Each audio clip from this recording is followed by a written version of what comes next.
there, and welcome to episode 5 of Paint with a Pint. I am your instructor, Janet Hockman, and today we are going to be painting one of 2 paintings that go very well together.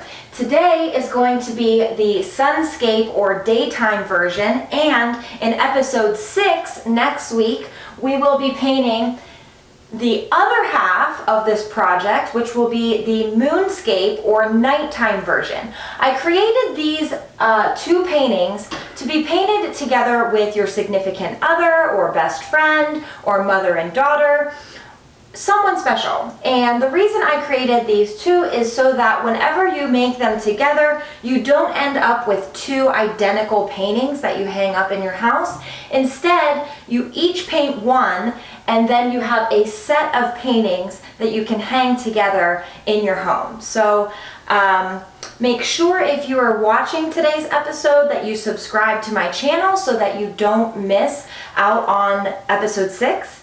And once both are published, you can sit down with whoever you wish and create a little memory together and then hang these up together on your wall. So for today's episode, we're just focusing on the first one, which is the Sunscape or daytime version of this project. You will need a 16 by 20 inch standard size canvas, or whatever standard size you prefer, a set of brushes, a 1 inch, 3/4, 1/2 inch, and 1/4 inch, a palette or plate of paint. This one's very simple, so you just need white, yellow, orange, red, and black for today's painting. Paper towels for rinse or for drying off your brushes after you rinse them out with your water cup. A pencil and a circular stencil. So you don't have to create a specific stencil for this painting. You can just look around at household items that are circular. This is just the lid of a Tupperware piece that I'm going to use as a stencil for the sun. So you will need something circular when we get to that point, and a pencil for tracing it.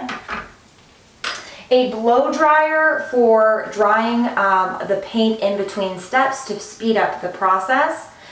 And going along with our Paint with a Pint theme, a pint of your favorite beverage. Please make sure that you use this as a reminder that the process of painting is meant to be fun and relaxing. So every time that you take a sip, remind yourself to just relax and enjoy yourself. All of the materials can be found in the description for this painting or this video below, so please check that out. And again, as a reminder, subscribe, subscribe, subscribe.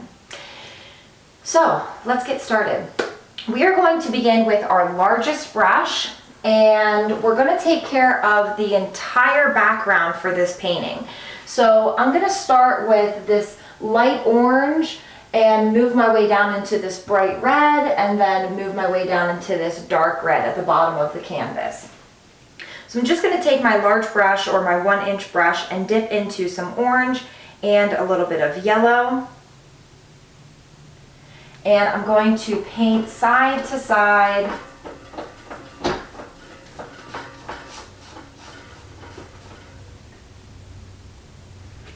with this lighter orange, and allow the brush strokes or allow the paint to be kind of streaky. So side to side, and don't forget the sides of your canvas and the top of your canvas and the bottom of your canvas. The reason I say that is because if you don't have a frame to put your painting in and you want to hang it up on the wall as soon as you're done, just painting the sides of the canvas is a nice touch even without a frame.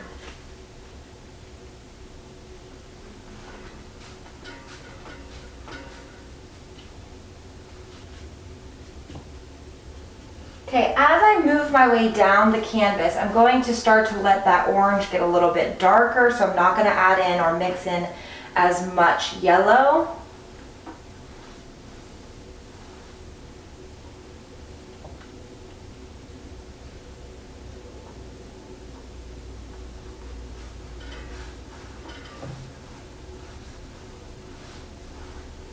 And this time I'm going to start to add in a little bit of red. So dipping into more of just the orange and the red, and let those two colors kind of blend together.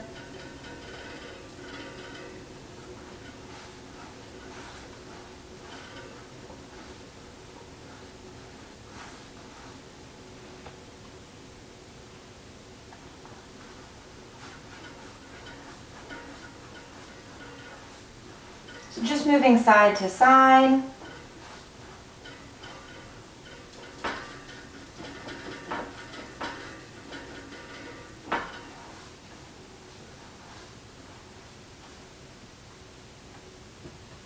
I want to go back and make sure that I got this side that matches up along with the face of the canvas.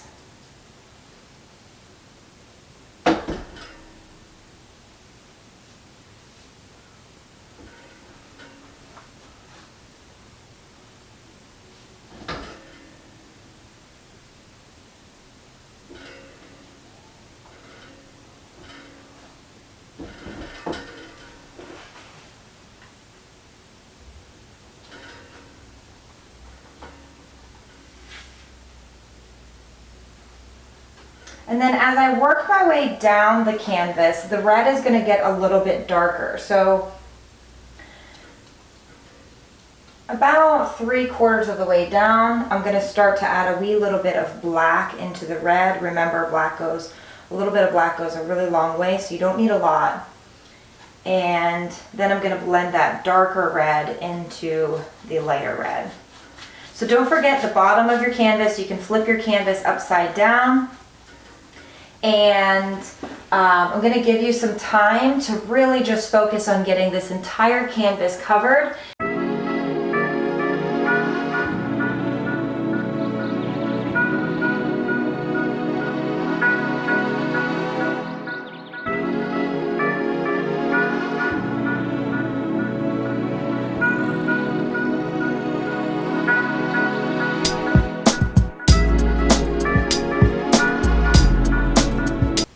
Before I move on to the stencil for the sun, I'm going to go ahead and do a second coat over the sky. So I have a base coat, but I want a little bit more texture in the background. So similar to episode 4 when we painted Haystack Rock, we're going to just, with the same color scheme, just do a second coat over top of it. And this time your brush strokes can be a little bit more streaky, just to give it that texture in the background. So going back to my largest brush, I'm going to go into a little bit of yellow, a little bit of orange, and I'm going to just start to back and forth with my brush strokes, add a little bit of texture in that second coat. So I can even add in a wee little bit of white to lighten up the yellow.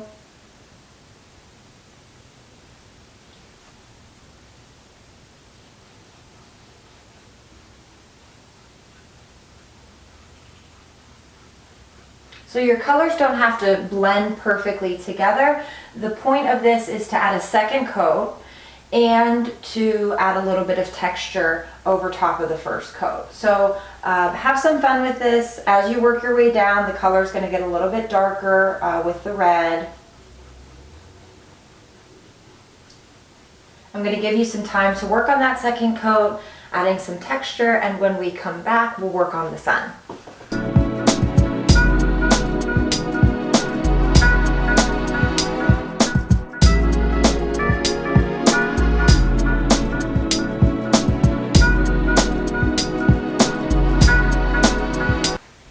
Now that I have the entire background, the entire canvas painted with all of my warm background colors, I'm going to just need whatever I'm using for my stencil. So something circular. Like I mentioned earlier, this is just the lid to a piece of Tupperware.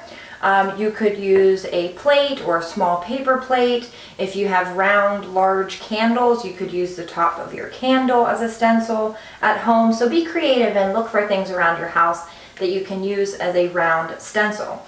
And then you will also need a pencil. I'm going to be placing the sun in the upper right hand side of my canvas. So I want to just play around with where I want that to go, which is about 2 fingers from the top and 2 fingers from the right side. Once I have that laid out on my canvas and I'm happy with that spot, I'm just going to take my pencil and lightly trace my stencil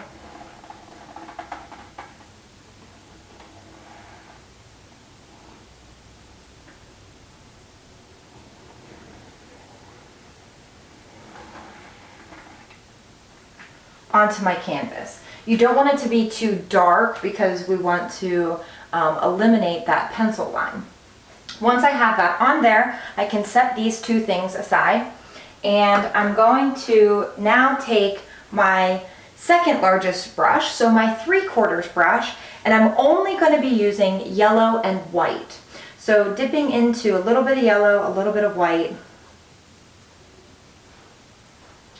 and I'm going to fill in the area that I just traced out with this light yellow. It is going to need 2 coats. So once you get the first coat laid out onto your canvas, then you're going to let it dry and come back with a second coat. So really take your time and allow yourself to be careful around the edges of your stencil. I like to use my pinky on the canvas just to kind of steady my hand as I'm working my way around.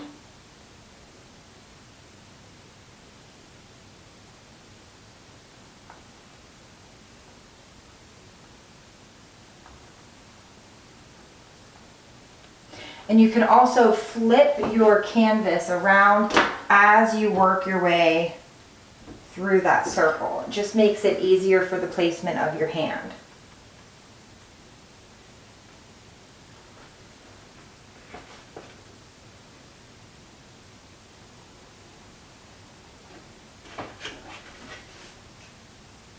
And right now I'm not too concerned with the actual color that I'm using for the sun. It's very light, it's almost more white that I'm using, and that's fine because, like I said, we're going to be doing 2 coats. My main concern at this point is just that I am getting a round sun on my canvas. So I'm going to give you some time to focus on getting that all done, and when we come back, we're going to work on the second coat of the sun.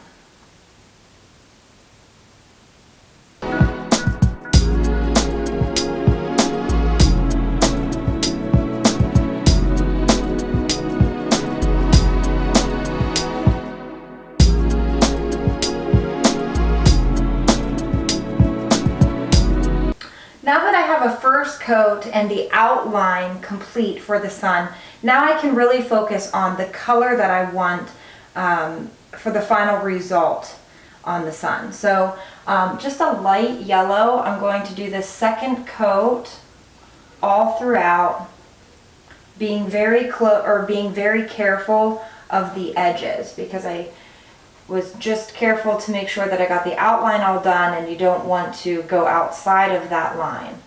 So I'm just going to work on getting this filled in with a second coat.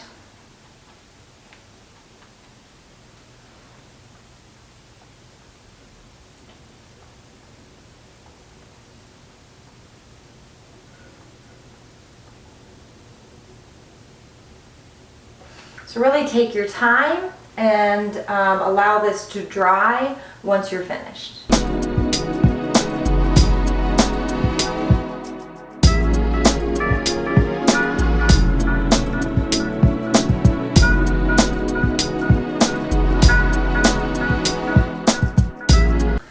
Now that I have the background and the sun all painted, we are ready for our last step, which is going to be the trees in the foreground. So for this step, all you will need are your last 2 brushes. So my 1/4 inch and my 1/2 inch brush. I'm going to be starting with my smallest though, my 1/4 inch. And just the black paint on your palette.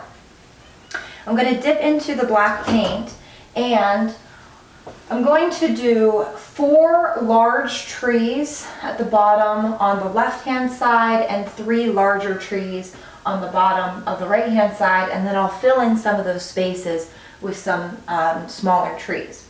So to begin, I'm going to set my canvas here on the edge, and I'm going to start with just a line that goes from the bottom to about halfway up my canvas. Then I'm going to do another line about 2 fingers away from that one.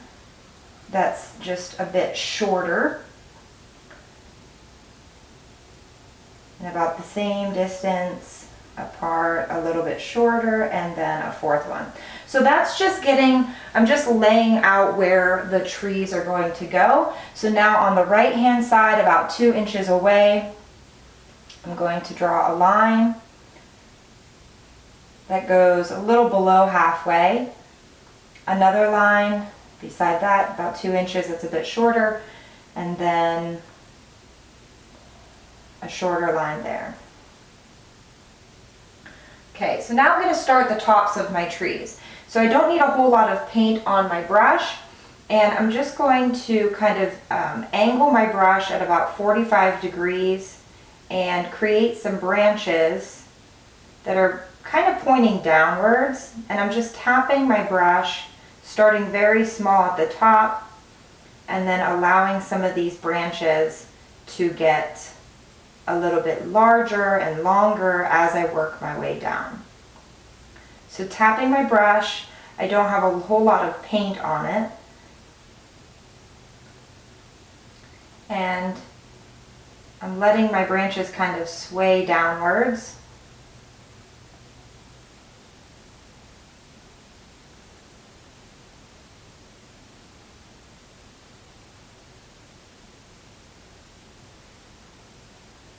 I'm just going to do the tops because in a moment I'm going to switch to my 1/2 inch brush. So for right now, I'm just getting the tops of each tree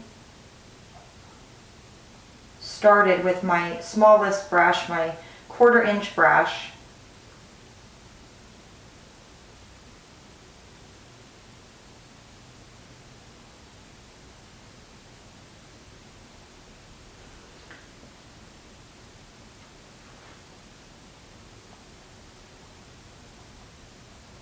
And working my way down. So I'm going to give you some time just to get the tops of the trees done, and then I'll show you how to get the bottom parts done.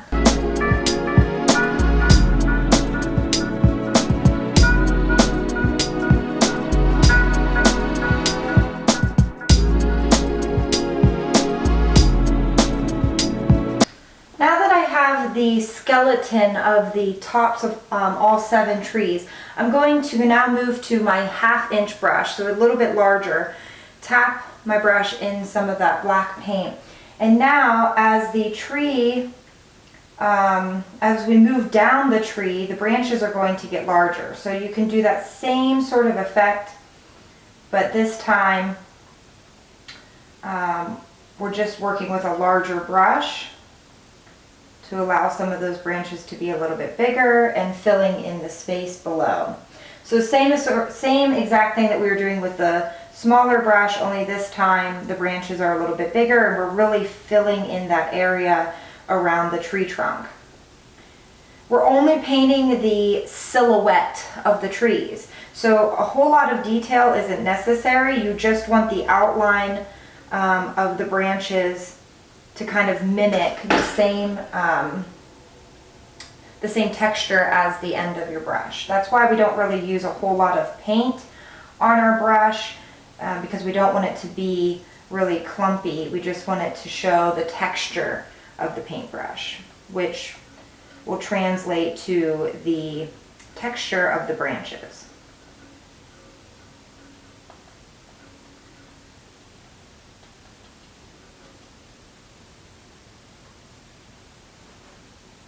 So just working on the skeleton of each of the trees.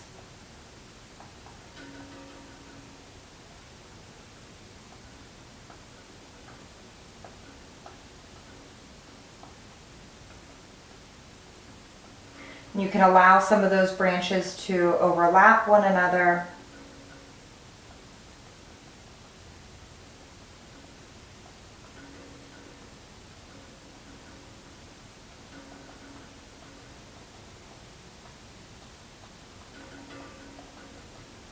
Okay, I'm going to give you some time to just fill in the bottom half of the branches, and then we'll come back and fill in any gaps that need to be filled in with smaller trees.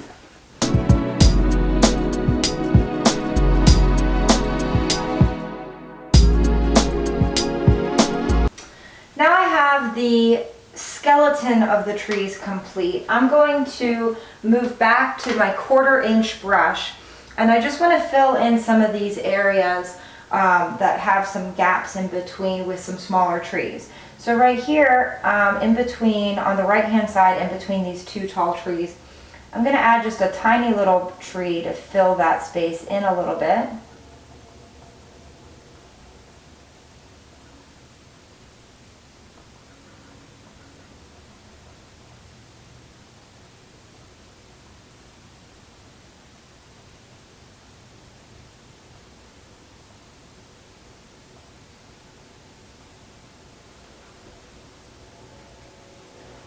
And on the left hand side, these 2 smaller trees, I'm going to add a smaller tree as well, just to fill in that space.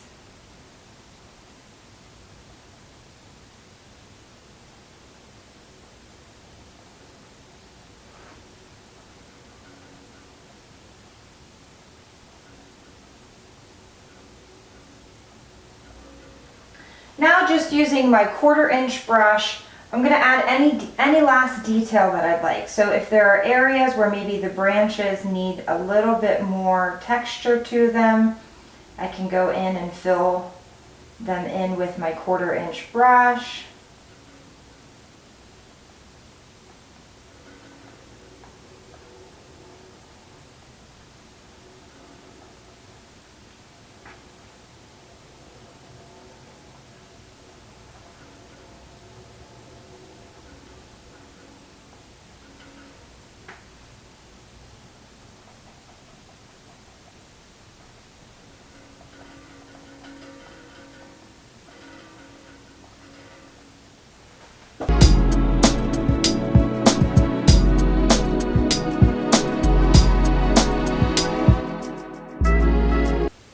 Once we've finished the detail to the trees, we are complete with the first painting for this project. Remember that in our next episode, I am going to be showing you how to paint the moonscape or the night version of this painting so that you can do it with a friend or significant other or whoever you may choose. So make sure that you subscribe to my channel so that you don't miss out on next week's episode.